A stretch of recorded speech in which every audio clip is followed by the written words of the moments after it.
मैं हूं वर्षा, स्वागत है आपका इस चैनल पे। आज हम बात करेंगे एशियन पेंट्स के बारे में। एशियन पेंट्स की बिजनेस मॉडल क्या है, उसका मोड क्या है, वो कंपनी पैसे कैसे कमाती है, और एंड में हम वैल्यूएशन की बात करेंगे और उसमें कोरोना का भी जो इम्पैक्ट हुआ है वो भी हम देखेंगे। तो शुरू करते हैं पहले मॉडल से, बिजनेस मॉडल। तो एशियन पेंट्स ये इंडिया की लीडिंग पेंट मैन्युफैक्चरिंग कंपनी है और ये अभी अभी होम डेकोर में जैसे किचन अप्लायंसेस, बाथ प्रोडक्ट्स, इन सब में भी आई है। लाइटिंग एंड फिटिंग्स में भी ये कंपनी आई है। एशियन पेंट्स का डेकोरेटिव पेंट सेगमेंट में अराउंड 55 to 60% मार्केट शेयर है। अब समझते हैं कि डेकोरेटिव पेंट क्या होता है और इंडस्ट्रियल पेंट क्या होता है। तो डेकोरेटिव पेंट मतलब वो जो आप अपने घर में करवाते हो, ठीक है। इंडस्ट्रियल पेंट्स मतलब जो ऑटो कंपनीज में यूज होता है, ऑटोमेटिव्स में यूज होता है, मरीन में यूज होता है, उसको हम बोलते हैं इंडस्ट्रियल पेंट्स। अब ये डेकोरेटिव पेंट्स वाटर बेस्ड भी होते हैं और ऑयल बेस्ड भी होते हैं। तो वाटर बेस्ड क्या, आपने जो इमल्शंस सुना होगा, तो पहले ना इमल्शंस अभी अभी आए हैं, पहले oil based products, oil based paint ही यूज होते थे। तो उसमें क्या प्रॉब्लम होती थी ना, वो ऑयल बेस्ड जो पेंट्स होते थे उसको सूखने में टाइम लगता था, स्मेल अच्छी नहीं आती थी, थोड़े हजार्डस केमिकल्स थे उसमें। तो इसीलिए अब वाटर बेस्ड पेंट्स चलते हैं जिसको हम इमल्शंस बोलते हैं। तो ये जल्दी सूख जाते हैं, इसमें कुछ सच हजार्डस केमिकल्स नहीं होते हैं, क्रैक रेजिस्टेंस है, जल्दी क्रैक्स नहीं पड़ते हैं। थर्ड सेगमेंट होता है प्राइमर डिस्टेम्पर्स। तो डिस्टेम्पर्स आपने सुना होगा, तो ये बेसिकली डिस्टेम्पर्स अनऑर्गेनाइज्ड मार्केट जो है वहाँ ज़्यादा यूज होता है। ये बहुत लो क्वालिटी प्रोडक्ट होता है, चूना आप समझ सकते हैं, वॉल पुटीज आपने सुना होगा। तो ये सब कुछ प्राइमर डिस्टेम्पर्स में आते हैं। तो अब वाटर बेस्ड पेंट्स जो है जिसको इमल्शंस बोलते हैं, उसका ग्रोथ बहुत अच्छी खासी हुई है। तो अगर मैं CAGR ग्रोथ की बात करूँ तो 24 to 28% तक इमल्शंस की ग्रोथ हुई है और ये आगे जाके भी होगी। अब अगर मैं इसके इंडस्ट्री की बात करूँ तो क्या इस इंडस्ट्री में ग्रोथ है, तो इंडिया थर्ड लार्जेस्ट कंज्यूमर है पेंट की। तो अगर CAGR ग्रोथ लास्ट 15 ईयर्स की मैं बात करूँ तो 12 to 18% ग्रोथ हुआ है इस पेंट इंडस्ट्री में। रीजन, सबसे बड़ा रीजन ये है कि लोग रूरल एरिया से अर्बन में शिफ्ट हो रहे हैं, फिर न्यूक्लियर फैमिलीज, ठीक है, पर कैपिटा इनकम, लोगों के हाथ में इनकम ज्यादा आने की वजह से लोग ज्यादा पेंट करवा रहे हैं।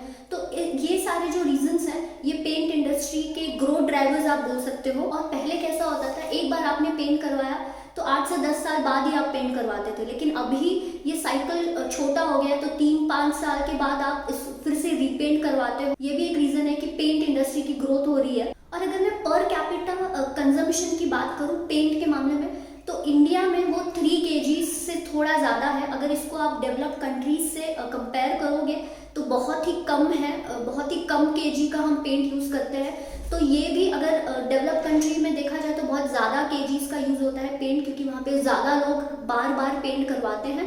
सो इंडिया में भी ये ट्रेंड आ सकता है, तो यहाँ पे पेंट इंडस्ट्री को काफ़ी ग्रोथ आ सकती है।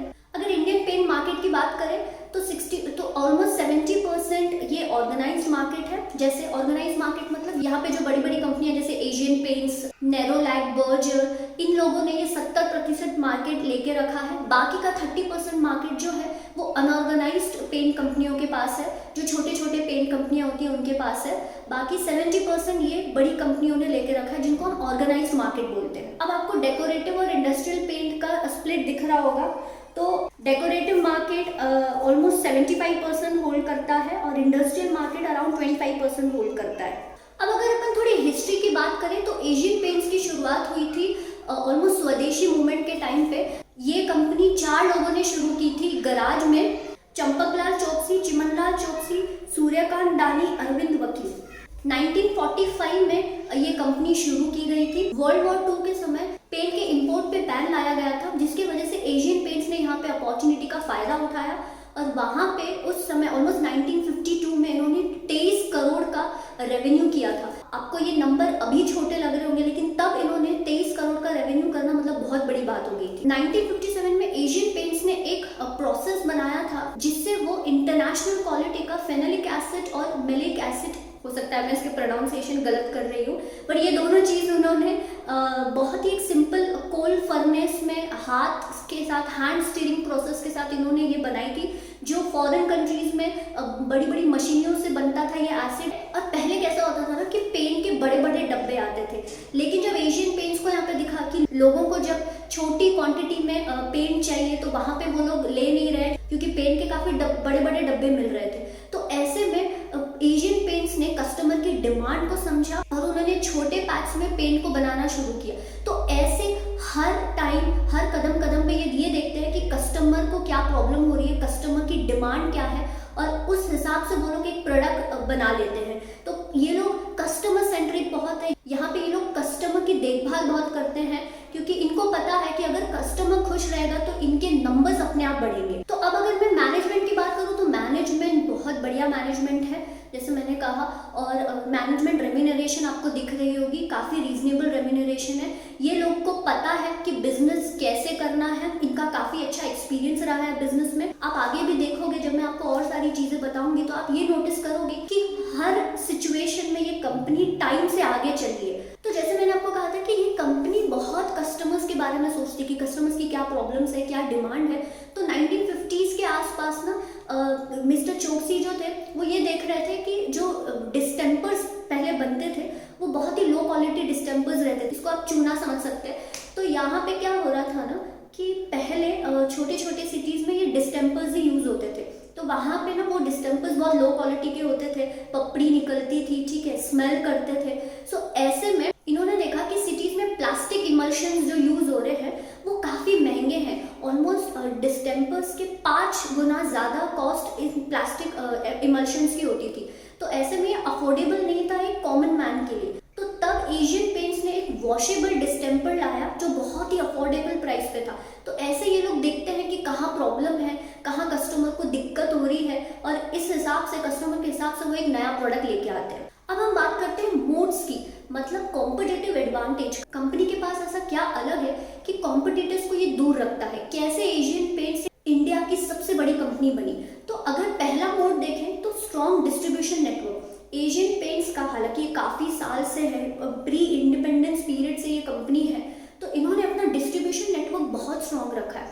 तो लेकिन इन्होंने यहाँ पर क्या एक अलग चीज़ की है कि ये लोग डिस्ट्रीब्यूट जो होलसेलर्स होते हैं उनके साथ डील ना करके ये डायरेक्ट डीलर्स या जो रिटेलर्स होते हैं उनको ही अपना प्रोडक्ट देते हैं। तो ऐसे में क्या हो गया, ऐसे में जो होलसेलर अगर बीच में रहता तो होलसेलर को भी इनको कुछ पैसा देना पड़ता।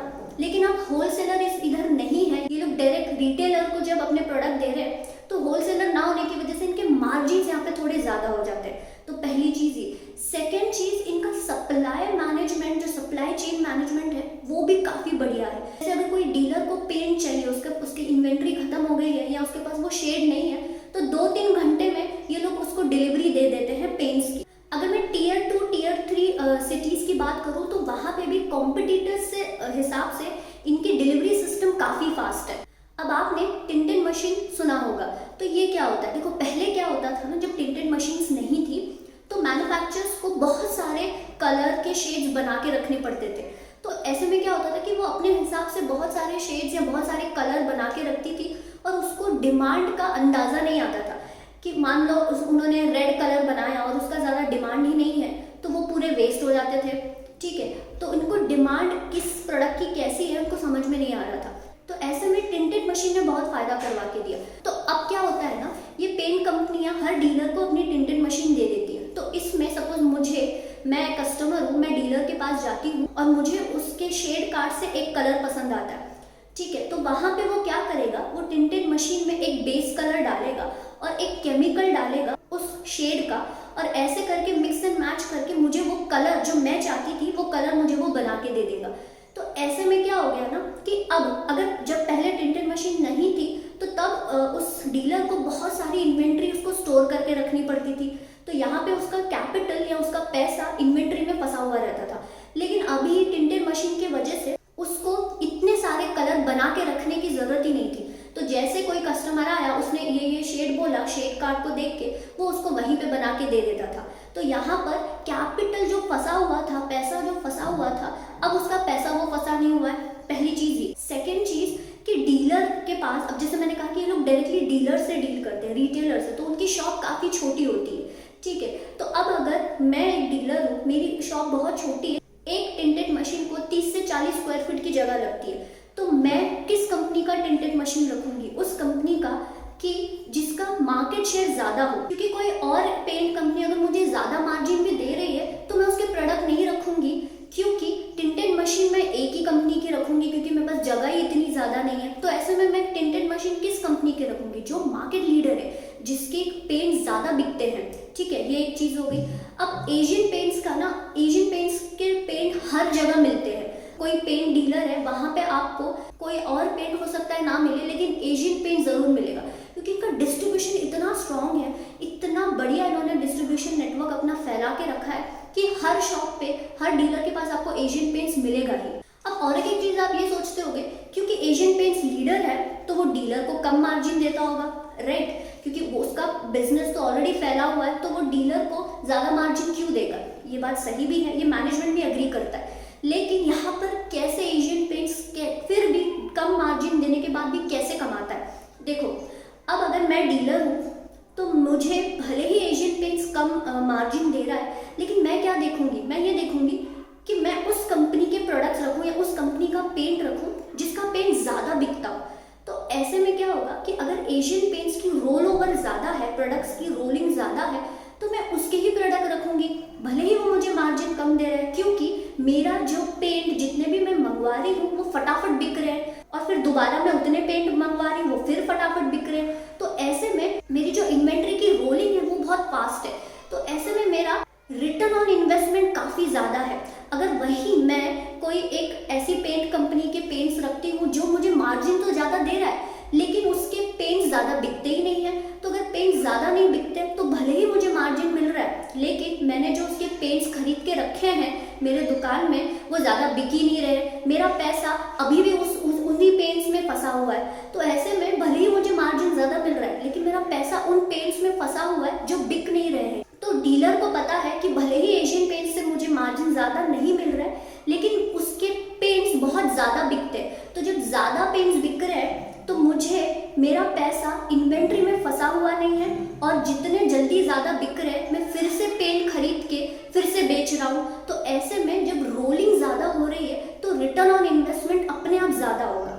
याद है ना, आपको सप्लाई चेन मैनेजमेंट के बारे में बता रही थी, तो 1950s और 60s में ना जो एमएनसी कंपनियां थी वो लोग डीलर्स को 6-6 महीना का क्रेडिट देती थी। तो ऐसे में अगर मैंने डीलर को अपना पेंट दिया है तो 6 महीने बाद मुझे पैसा मिलता था। तो ऐसे में क्या होता था ना कि मेरा पैसा फंस जाता था, लेकिन अब मुझे बिजनेस तो चलाना है, तो बिजनेस के लिए मेरे पास पैसा ही नहीं रहता था, क्योंकि मेरा पैसा तो उस डीलर के पास फंसा हुआ है। तो एमएनसी कंपनीज नॉर्मली ऐसे करती थी, लेकिन एशियन पेंट्स ने ये ट्रेंड चेंज किया। एशियन पेंट्स ने जल्दी पैसा रिकवर करने के लिए डीलर्स को डिस्काउंट देते गए। तो ऐसे में एशियन पेंट्स का वर्किंग कैपिटल मैनेजमेंट बहुत स्ट्रांग हो गया, एशियन पेंट्स को बहुत जल्दी पैसा मिलने लगा।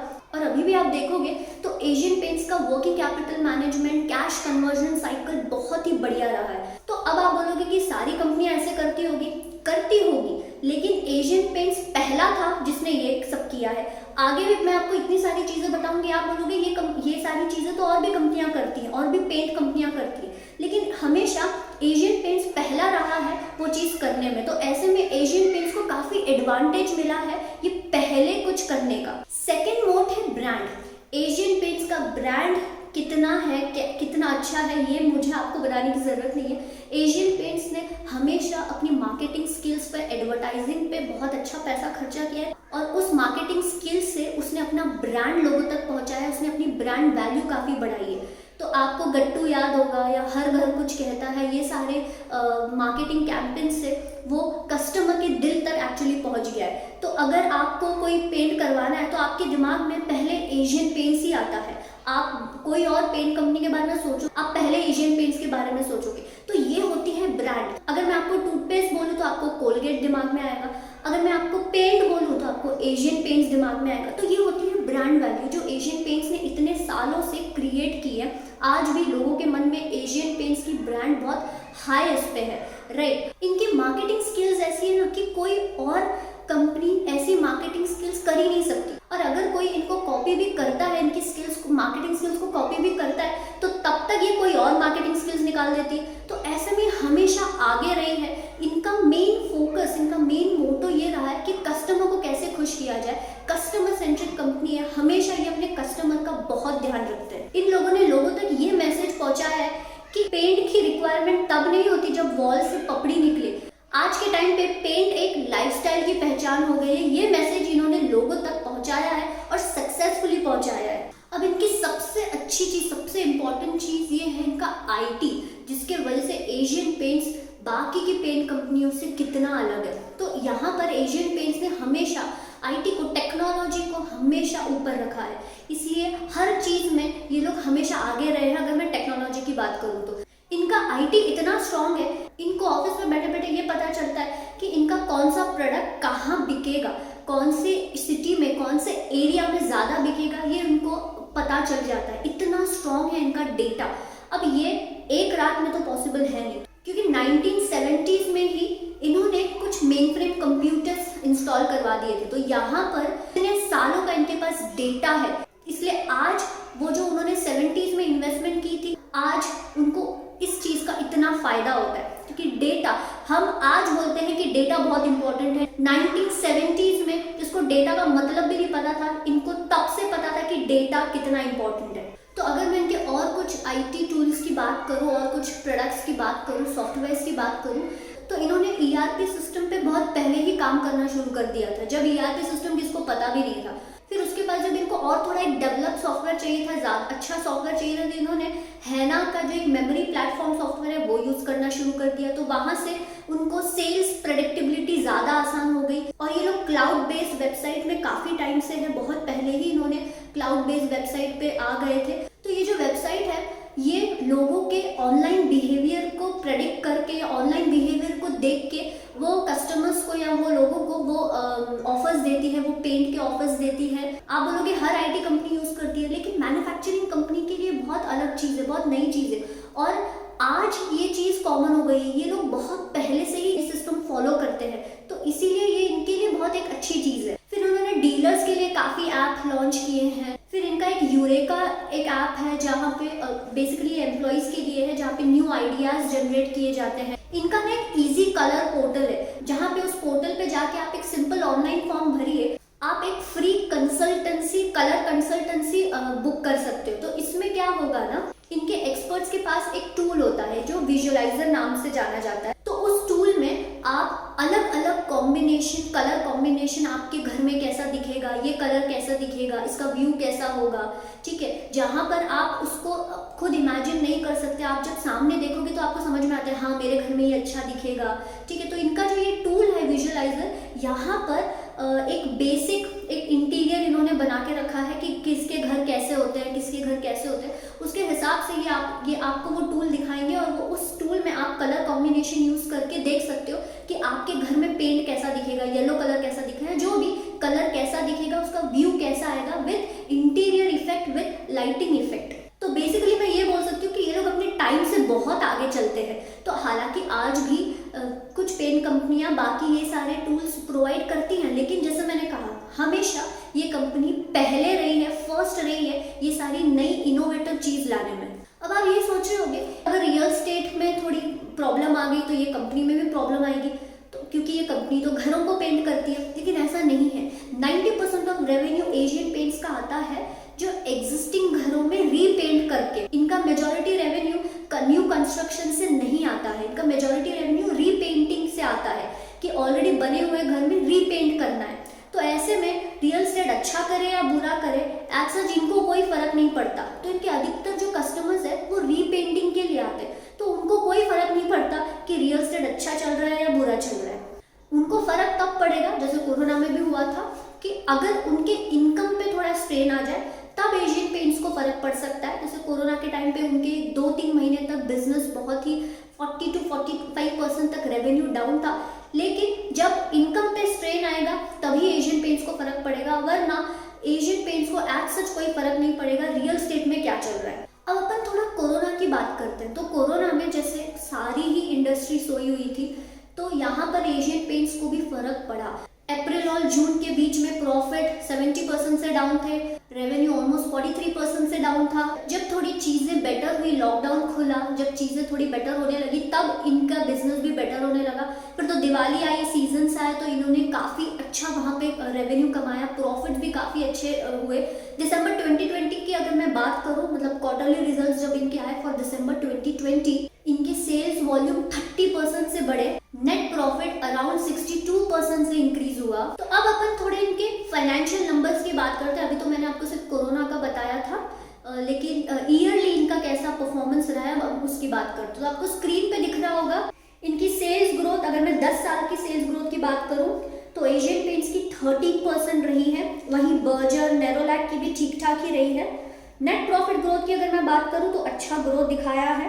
मार्जिन्स जो है, एवरेज मार्जिन अगर आप देखोगे तो 11% का एवरेज मार्जिन रहा है और 2020 में अराउंड 13% मार्जिन रहा है। अगर मैं कैश कन्वर्जन साइकिल की बात करूं, एशियन पेंट्स की 25 डेज है, मतलब इनको पैसे जल्दी मिल जाते हैं। इसका रीजन मैंने आपको बताया था।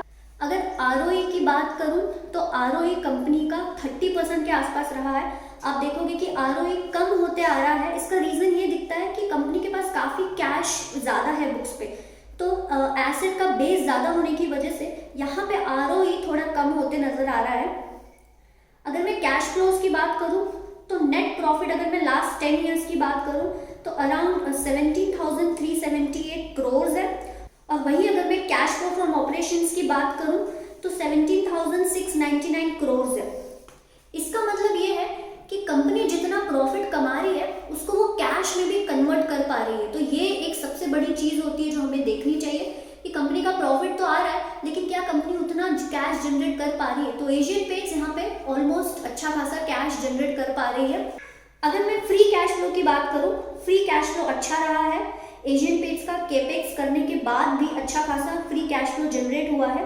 फ्री कैश फ्लो मतलब एट द एंड मेरे पॉकेट में कितना पैसा है, अगर मैं उस पैसे को निकालना चाहूँ बिजनेस में से तो मुझे कितना पैसा मिलेगा, हमें सिर्फ उससे मतलब है। अब बात करते हैं कि आपने सुना होगा न्यूज में कि आदित्य बिरला आ रहा है पेंट इंडस्ट्री में, उसने ऑलमोस्ट 5,000 करोड़ का इन्वेस्टमेंट डिक्लेयर किया है।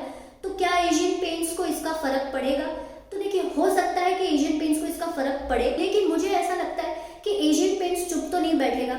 इतने साल से एशियन पेंट्स लीडर रहा है, तो नए पेंट कंपनी के आने की वजह से एकदम से उसके हाथ से मार्केट शेयर नहीं जाएगा। उसके मैंने रीजंस भी आपको बताया, लेकिन हाँ थोड़ा बहुत कॉम्पिटिटिव इंडस्ट्री और ये हो जाएगी क्योंकि आदित्य बिरला ऑलरेडी सीमेंट इसमें भी है। बिरला ग्रुप का जो सीमेंट आता है तो उसका डिस्ट्रीब्यूटर यूज करके कंपनी का शेयर बढ़ सकता है पेंट में भी, क्योंकि सीमेंट का जो डिस्ट्रीब्यूटर है उनके पास और सीमेंट का जो डिस्ट्रीब्यूशन चैनल है वो लोग पेंट के लिए यूज करेंगे। ऐसे में हो सकता है कि एशियन पेंट्स को थोड़ा फर्क पड़े या फॉर दैट मैटर कोई भी कंपनी को थोड़ा फर्क पड़े, लेकिन मुझे ऐसा लगता है कि एशियन पेंट्स इतने सालों से लीडर रही है तो ऐसे अपने हाथ से मार्केट शेयर वो नहीं जाने देगी।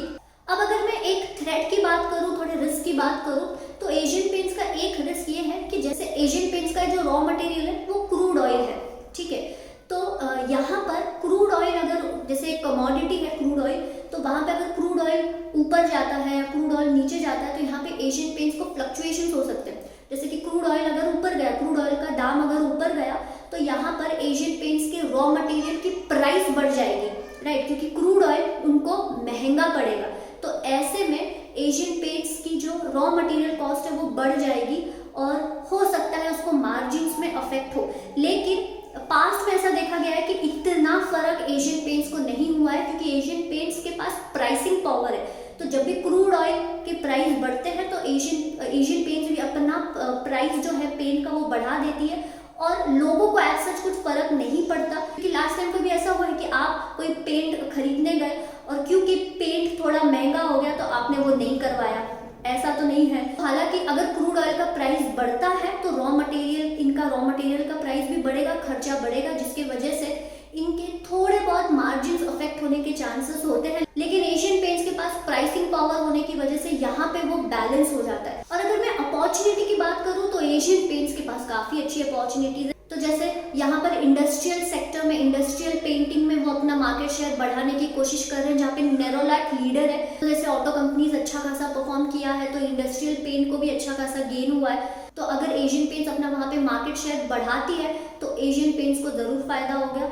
तो अब अगर मैं वैल्यूएशन की बात करूँ तो आदित्य बिरला ने जब ये अनाउंस किया कि वो लोग पेंट इंडस्ट्री में आ रहे हैं, उसके बाद काफी पेंट कंपनियों के स्टॉक प्राइस नीचे गिरे। लेकिन अगर मैं एशियन पेंट्स की बात करूं तो एशियन पेंट्स का भी स्टॉक प्राइस नीचे गिरा, लेकिन उसके बाद भी आज जब मैं ये वीडियो बना रही हूँ तो काफी अच्छा स्टॉक प्राइस में गिरावट हुई है। लेकिन फिर भी मैं इस कंपनी में अभी इस प्राइस पे, इतना गिरने के बाद भी मैं इस प्राइस पे इन्वेस्ट नहीं करूंगी क्योंकि मुझे अभी भी ये महंगी लगती है। हालांकि ये बात है कि पेंट कंपनियां हमेशा से ही प्रीमियम वैल्यूएशन पे ट्रेड करते आ रही हैं, लेकिन इतना प्राइस गिरने के बाद भी मेरे लिए ये प्राइस अभी तक कंफर्टेबल नहीं है। मुझे चाहिए कि और ये प्राइस गिरे तो मैं इस कंपनी को खरीदूं। मुझे ये भी लगता है कि इससे ज़्यादा वो नहीं गिरेगा। तो आज जब मैं ये वीडियो बना रही हूँ तो अराउंड 2300 के आसपास एक शेयर की प्राइस है। इससे अच्छा तो मैं कोई और कंपनियों में पैसा डालूं जो सस्ती हैं, तो मेरे पास बाकी सारी अपॉर्चुनिटीज़ भी हैं जहाँ पे मैं पैसा डाल सकती हूँ। तो मेरे लिए अभी एशियन पेंट्स इस प्राइस पे बाय करना मुझे सही नहीं लगता, कि बहुत लोग बाय कर रहे हैं, बहुत लोगों को अपॉर्चुनिटी दिख रही है। तो मैं उम्मीद करती हूँ आपको ये वीडियो अच्छा लगा होगा। अगर हाँ तो प्लीज़ इस वीडियो को लाइक कीजिएगा, चैनल को सब्सक्राइब कीजिएगा, लोगों के साथ ज़रूर शेयर कीजिएगा। हम मिलेंगे अगले वीडियो में, तब तक के लिए अपना ख्याल रखिए। जय हिंद एंड नमस्ते।